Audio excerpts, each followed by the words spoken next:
Pernahkah kamu disakiti oleh orang yang justru paling kamu percaya? Dikhianati, dijatuhkan, dilupakan, dan perlahan hati mulai menyimpan luka yang tidak pernah benar-benar sembuh. Biasanya manusia ingin membalas, ingin membuat orang yang menyakitinya merasakan hal yang sama. Namun, ada satu kisah yang sangat berbeda.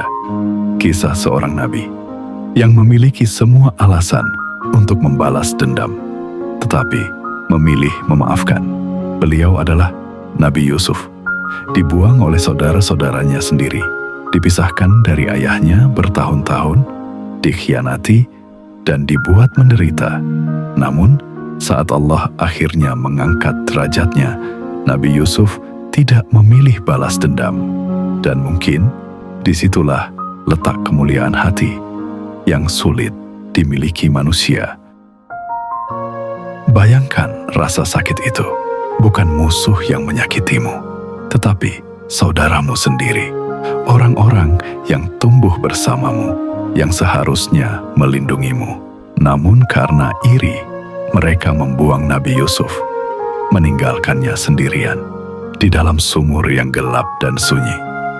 Bayangkan seorang anak kecil yang memanggil keluarganya, tetapi tidak ada yang kembali. Malam terasa dingin dan dunia terasa begitu kejam.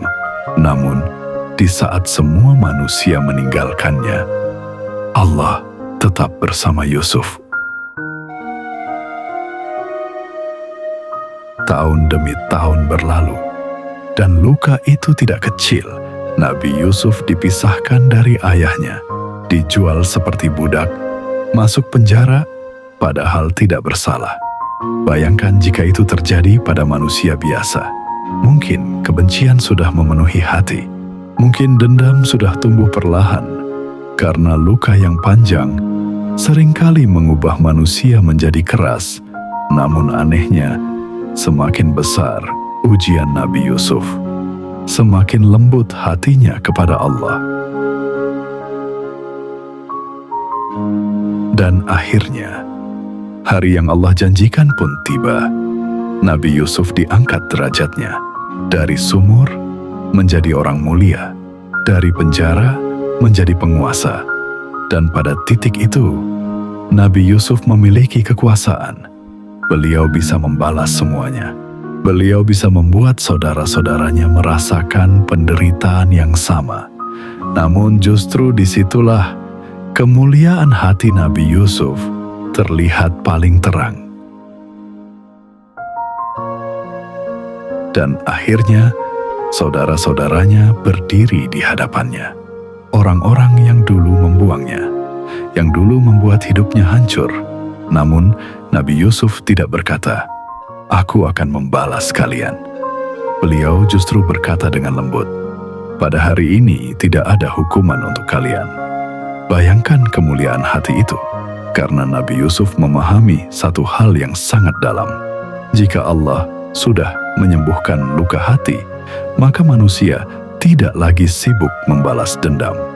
Dan orang yang paling kuat bukan orang yang mampu membalas, tetapi orang yang mampu memaafkan, padahal ia mampu menghancurkan. Mungkin hari ini ada seseorang yang pernah melukaimu, mengkhianatimu, membuatmu kecewa, dan diam-diam hatimu masih menyimpan luka itu sampai sekarang. Namun, kisah Nabi Yusuf mengajarkan kita bahwa memaafkan bukan berarti luka itu tidak nyata, tetapi karena hati yang dekat kepada Allah tidak ingin hidup dipenuhi kebencian. Karena dendam hanya membuat hati semakin gelap, sedangkan memaafkan perlahan membuat hati kembali tenang. Kalau video ini menyentuh hatimu, tuliskan di komentar, "Ya Allah, lembutkan hatiku untuk memaafkan." Dan semoga di saat hati kita terluka oleh manusia, Allah tetap menjaga hati ini agar tidak kehilangan cahayanya.